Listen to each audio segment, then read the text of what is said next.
हरे कृष्णा, स्वागत है आप सभी का। तो हम इस वीडियो में देखेंगे CGPSC छत्तीसगढ़ का सिलेबस देखेंगे। तो चलिए हम वीडियो शुरू करते हैं। आप सभी को पता है इसका जो प्रारंभिक परीक्षा होता है वस्तुनिष्ठ प्रकार का होता है, 2 घंटे का होता है और इसमें 2 प्रश्न होते हैं। ठीक है, जो ऑब्जेक्टिव टाइप के कुछ क्वेश्चन होते हैं, है ना। और जी हाँ, इसमें माइनस मार्किंग होती है। देखो इस तरह से नीचे दिया गया है। प्रथम प्रश्न पत्र में क्या क्या होगा, कितने प्रश्न होगा, और आप गलत उत्तर अंकित करते हैं तो आपका 1/3 अंक काटे जाएंगे। ठीक है, और जो सेकंड क्वेश्चन होता है, द्वितीय प्रश्न पत्र होता है, वो योग्यता परीक्षा होता है। ठीक है, इसमें भी नेगेटिव मार्किंग होता है। तो जो फर्स्ट पेपर होता है उसमें आपको पासिंग मार्क्स लाने होते हैं, लेकिन सेकंड जो पेपर होता है उसमें क्वालिफाइंग होता है, उसमें आपको अच्छा से अच्छा नंबर लाना जरूरी होता है। ठीक है, तो इसमें जो न्यूनतम अर्हता अंक होते हैं, तो जो आरक्षित वर्ग होते हैं और अनारक्षित वर्ग होते हैं उसमें जान लेते हैं। ठीक है, जो अनारक्षित वर्ग के अभ्यर्थी होते हैं उनको कम से कम 33% लाना होता है अंक, और आरक्षित वर्ग के एवं विकलांग अभ्यर्थियों को न्यूनतम 23% अंक प्राप्त करना अनिवार्य होता है। तो आप ये समझ गए। ठीक है, और जो सेकंड पेपर होता है वो क्या होता है, क्वालिफाइंग मार्क्स होते हैं इसमें आपको, और उसके अलावा जो मुख्य पेपर होता है, ठीक है, मेंस होता है, उसमें आप में जो नंबर अच्छे लाएंगे, ठीक है, समझ गए आप, उसमें फिर जोड़ते हैं उसमें नंबर। ठीक है,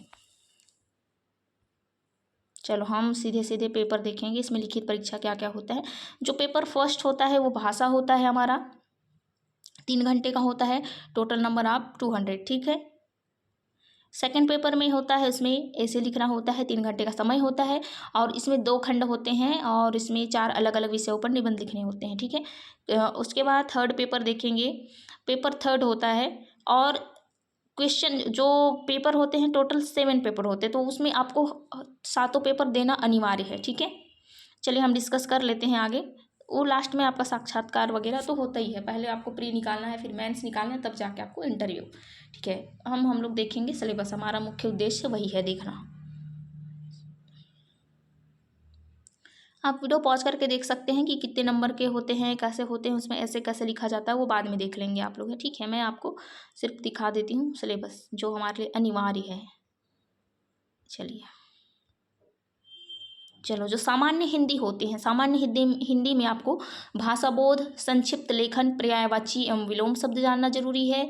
इससे क्वेश्चन आएंगे आपको, मतलब जो सामान्य हिंदी होते हैं उसमें आपको हर टाइप के क्वेश्चन आपको आना चाहिए। जैसे कि उसके अंतर्गत साहित्य लेखन है, इतिहास को कैसे बांटा गया है, शासकीय पत्र है, अशासकीय अर्धशासकीय पत्र है, प्रतिवेदन, हिंदी से अंग्रेजी में अनुवाद, या अंग्रेजी से हिंदी में अनुवाद करना, और छत्तीसगढ़ के साहित्यकार के बारे में जानना है, तत्भव, तद्भव, मुहावरे, लोकोक्ति, तत्सम, ये सभी शब्द मतलब सामान्य हिंदी के अंतर्गत पूरे व्याकरण आपको आना अनिवार्य है।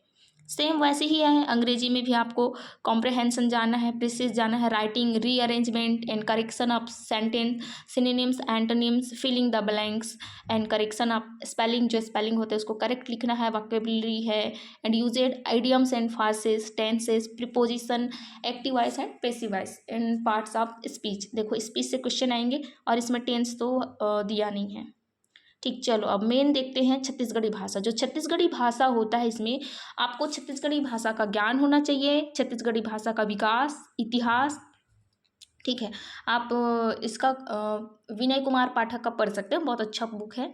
ठीक है, उसके अलावा आपको जानना है शब्द संख्या, सर्वनाम, विशेषण, क्रिया, वाच्य, अवयव, और जो छत्तीसगढ़ी है उसके अंतर्गत जो छत्तीसगढ़ की राजभाषा है, छत्तीसगढ़ के विकास हैं, उनके समाचार पत्र हैं, जितने भी दैनिक समाचार पत्र हैं, आकाशवाणी है, सिनेमा है, लोक व्यवहार है, छत्तीसगढ़ी की भाषा, सामान्य परिचय, नामकरण, छत्तीसगढ़ का जो वर्तमान, भूत, पूर्ण, अपूर्ण, जो भविष्यकाल है, इन सब के बारे में जानना है, लिखना, उनके पूर्ण अपूर्ण भूतकाल पढ़ना, ये सभी आपको आना चाहिए, पाद और टिप्पणी भी आना चाहिए। ठीक है, चलिए हम अगला क्वेश्चन देखेंगे। महत्वपूर्ण जो है सेकंड पेपर देखेंगे। ठीक है, सेकंड पेपर के अंतर्गत इसमें भाग पहला देखेंगे अंतर्राष्ट्रीय एवं राष्ट्रीय स्तर के मुद्दे देखेंगे, जो कि अभ्यर्थी को कुल 2 मुद्दे पर निबंध लिखना है। जैसे कि उसमें कारण बताना है, वर्तमान स्थिति और आंकड़ा बताना है, और उसका समाधान भी बताना है। कारण है तो उसका समाधान भी होता है ना। इस तरह से आपको लिखना है। इस भाग में 4 मुद्दे दिया जाता है और इसमें 2-2 मुद्दे पर 750 शब्दों में निबंध लिखना होता है। याद रखेंगे 750 वर्ड में आपको निबंध लिखना होता है और प्रत्येक मुद्दे के लिए अधिकतम 50 अंक होते हैं। तो इस तरह से आपको शब्दों का चयन अच्छे से करना है। ठीक है, और छत्तीसगढ़ राज्य स्तर के मुद्दे देखना है तो इसमें अभ्यर्थी को 2 मुद्दे पर निबंध लिखना होता है। ठीक है, भाग 2 में इसमें भी 750 शब्दों में लिखना होता है। इसमें भी 50 नंबर्स होते हैं। आगे देखेंगे जो क्वेश्चन थर्ड है, पेपर थर्ड है, इसमें भारत का इतिहास जाना है। ठीक है, भारत का इतिहास में जैसे कि प्री हिस्ट्री, सिर्फ इसमें प्री हिस्ट्री बोला है ना, तो प्री हिस्ट्री पढ़ के जाओ। हाँ, आप चाहो तो प्रोटो हिस्ट्री पढ़ सकते हो, है ना। आपको इंडस वैली सिविलाइजेशन पढ़ना पड़ेगा, वैदिक सभ्यता पढ़ना होगा, जैन बुद्ध धर्म के बारे में पढ़ना है, मगध साम्राज्य इनका उदय और मौर्य राज्य न्याय, अर्थव्यवस्था, शुंग सातवाहन काल, गुप्त साम्राज्य, वाकाटाक, गुप्त काल, स्थापत्य कला, साहित्य और विज्ञान। जो हिस्ट्री है, भारत का हिस्ट्री पढ़ना ही है, साथ में मैं आगे बताऊंगी आपको छत्तीसगढ़ का इतिहास भी पढ़ना पड़ेगा। तो इसके अंतर्गत देखो बहुत सारे ऑप्शंस हैं, सल्तनत काल, दिल्ली काल, ये सब जब खत्म हो जाता है तो मध्यकालीन इतिहास इसी में पढ़ना पड़ेगा आपको। फिर भक्ति आंदोलन पढ़ना है और जो कि युद्ध विस्तार है, अर्थव्यवस्था है। इसके अंतर्गत जब अंग्रेज आ गए थे तो रैयतवाड़ी, महलवाड़ी, हस्तशिल्प उद्योग ये सब पढ़ना है। ईस्ट इंडिया कंपनी पढ़ना है। तो उसके बाद 1858 के पश्चात जो नगरीय अर्थव्यवस्था है, रेलों का विकास, औद्योगिकीकरण, धार्मिक आर्थिक सामाजिक सुधार पढ़ना है। ब्रह्म समाज, आर्य समाज, प्रार्थना समाज, रामकृष्ण मिशन, इन सब के बारे में पढ़ना है। साथ ही साथ आपको क्रांतिकारी आंदोलन पढ़ना है और होम रूल आंदोलन पढ़ना है, गांधीवादी आंदोलन, भारत छोड़ो आंदोलन, मजदूर किसान एवं आदिवासी आंदोलन। देखो आंदोलन के अंतर्गत आपको जितने भी आंदोलन हुए हैं सबको जानना है। और मुस्लिम सुधार, अलीगढ़ आंदोलन सुधार, आज़ाद हिंद फौज, स्वतंत्रता और भारत का विभाजन। आखिरी में आपको पढ़ना है भारत का विभाजन और जितने रियासत है उनका कहाँ पर कैसे विलयन हुआ वो पढ़ना है। ठीक है, उसके बाद भाग 2 इसमें देखेंगे तो संविधान का लोक प्रशासन पढ़ना है। तो मैं ये बताऊंगी नहीं, आप देख लेंगे वीडियो को पॉज करके। बहुत लंबा चौड़ा लिस्ट है जो कि बोरिंग सब्जेक्ट लग सकता है आपको, आपके दिमाग से ऊपर ऊपर ही उड़ सकता है। ऐसा क्वेश्चन आता है इसमें से, ज़्यादा नहीं आते पर आते हैं। कभी कभी क्या करता है व्यापम इससे जैसे इस साल ज़्यादा क्वेश्चन दे लिया है तो अगले साल थोड़ा कम ले लेगा। इस तरह से संविधान एवं लोक प्रशासन हल्के में मत लेना। ठीक है, उड़ जाता है ऊपर ही ऊपर वैसे भी।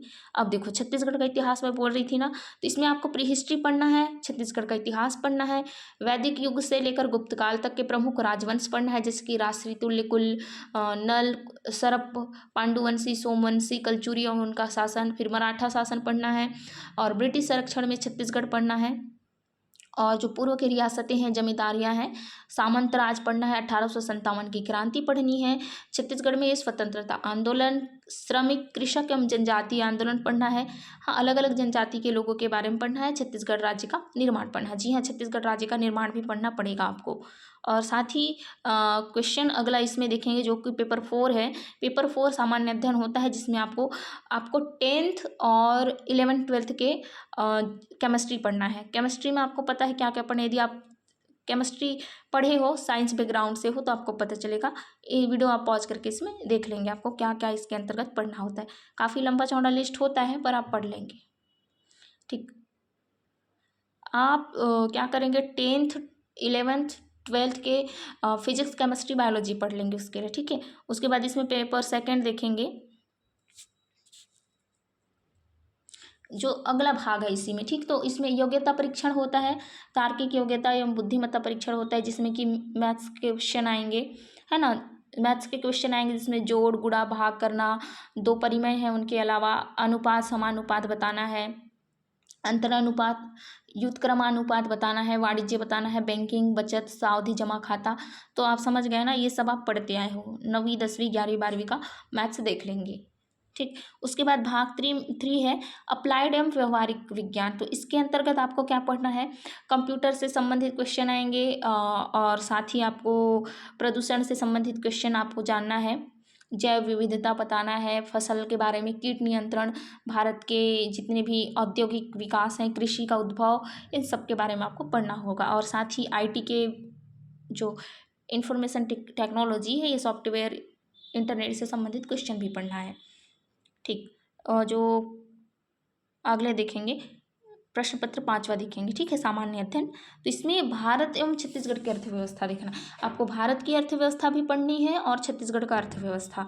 तो इसके अंतर्गत आपको पता ही है, राष्ट्रीय प्रति व्यक्ति आय पढ़ेंगे, भारत की अर्थव्यवस्था पढ़ेंगे, सकल घरेलू उत्पाद पढ़ेंगे, कार्य क्षमता, शक्ति, निजी और सार्वजनिक क्षेत्रों की भूमिका, ये सब पढ़ेंगे। बैंकिंग एंड गैर बैंकिंग वित्तीय और जो 1990 के बाद के जो सुधार हैं, रिजर्व बैंक के नियमन, सार्वजनिक राजस्व, सार्वजनिक व्यय, सार्वजनिक ऋण और राजकोषीय घाटा पर पढ़ना है। अर्थव्यवस्था पर उनके प्रभाव पढ़ना है। और छत्तीसगढ़ के संदर्भ में पढ़ना है तो अनुसूचित जाति, जनजाति, पिछड़ा वर्ग, अल्पसंख्यक वर्ग, सामाजिक पिछड़ापन, साक्षरता भी इसी में पढ़ेंगे आप लोग, और महिलाओं के जो सामाजिक, राजनीतिक और आर्थिक सशक्तिकरण। यदि आपको क्वेश्चन आ भी सकता है, जैसे महिला सशक्तिकरण पर आप निबंध लिखे, तो आप ये भी पढ़ के जाएंगे, ठीक है। और साथ ही विश्व बैंक पढ़ना है, ऋण ब्याज पढ़ना है, छत्तीसगढ़ में ग्रामीण शाखा, संस्थागत गैर संस्थागत स्रोत पढ़ना है, सहकारिता की संरचना, वृद्धि तथा कुल शाखा में उनके हिस्से, पर्याप्तता और समस्याएं। बहुत ज़्यादा लंबा चौड़ा लग रहा है ना विषय देख के, लेकिन आपके दिमाग से ज़्यादा बड़ा नहीं है सिलेबस, है ना। उसके बाद आपको भारत का भूगोल पढ़ना है। भारत के भूगोल में पता ही है आपको क्या क्या पढ़ना पड़ेगा, जैसे कि नदी व उपवहा तंत्र पढ़ेंगे, जलवायु, मिट्टी, वनस्पति, वन, जनगणना, इन सब से प्रश्न आएंगे। कृषि से संबंधित भी इसमें प्रश्न आ जाते हैं, ठीक है। भारत का भूगोल है, भूगोल पढ़ना पड़ेगा, जिसके अंतर्गत आप लोग हरित क्रांति, श्वेत क्रांति पढ़ेंगे, खनिजों के बारे में पढ़ेंगे, सिंचाई के बारे में पढ़ेंगे, खाद्यान्न, दलहन, तिलहन, जो फसलें हैं इनके बारे में पढ़ेंगे। और शिशु दर, जन्म दर, मृत्यु दर, प्रवास, साक्षरता, ये इसके अंतर्गत आता है। भारत की कृषिगत फसलें पढ़ना है। और छत्तीसगढ़ का भूगोल तो मेरे चैनल पे उपलब्ध है, आप लोग पढ़ सकते हैं, उसमें जाएंगे, इसमें भी वही पढ़ना है आपको। जो भारत का भूगोल पढ़ेंगे सेम ही आपको छत्तीसगढ़ का भूगोल पढ़ना है। छत्तीसगढ़ के बारे में आपको जानना है, इनका खनिज जानना है, उपवहा तंत्र जानना है, जलवायु, मिट्टी, वनस्पति और यहाँ के अभ्यारण्य, वन्यजीव अभ्यारण्य, वनस्पति पढ़ना है। और यहाँ की जनजातियों के बारे में पढ़ना है, यहाँ के फसलें के बारे में जानना है, और जितने भी सिंचाई से संबंधित हैं, और ऊर्जा है, गैर परंपरागत स्रोत है, परंपरागत स्रोत, ये उद्योग विकास, ये सब प्रश्न पढ़ना है, ठीक है। और प्रश्न जो क्वेश्चन पेपर 6 है, ठीक है। उसके बाद इसमें आपको देखना है दर्शन शास्त्र देखना है।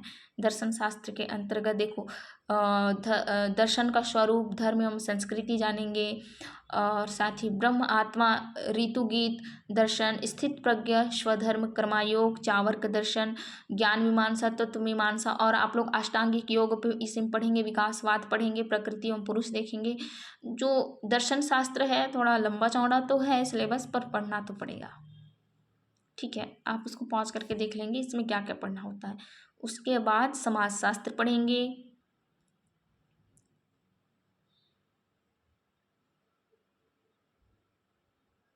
ठीक है, आप लोग देख लोगे इसको। उसके बाद देखना है भाग 3, इसके अंतर्गत छत्तीसगढ़ का सामाजिक परिदृश्य। तो इसमें आपको छत्तीसगढ़ के जो सामाजिक संगठन है, विवाह है, यहाँ के गोत्र हैं, ट्राइबल पढ़ना पड़ेगा आपको, इनके बारे में नीतियाँ, संवैधानिक विशेषताएं पढ़ना है।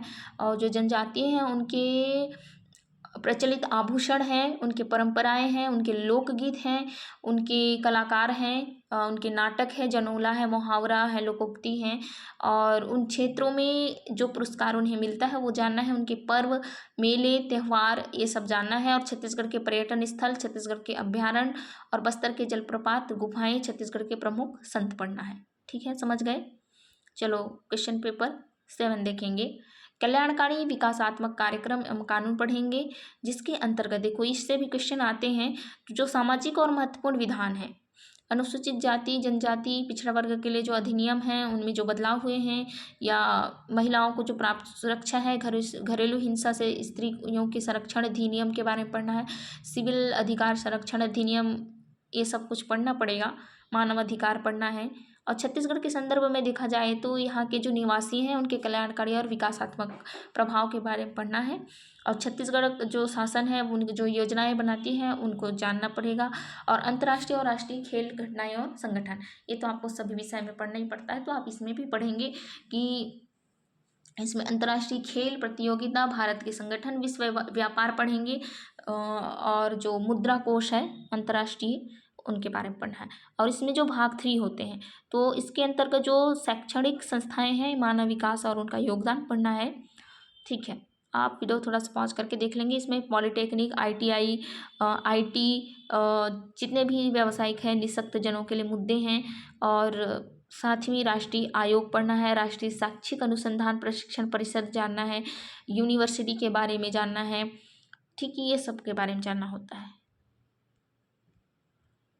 जब आपका ये काम ख़त्म हो जाए, इसमें एग्ज़ाम मेंस दिलाने के बाद, तब जाके आपका इंटरव्यू होता है। ठीक है, इंग्लिश में दिया हुआ है अलग से।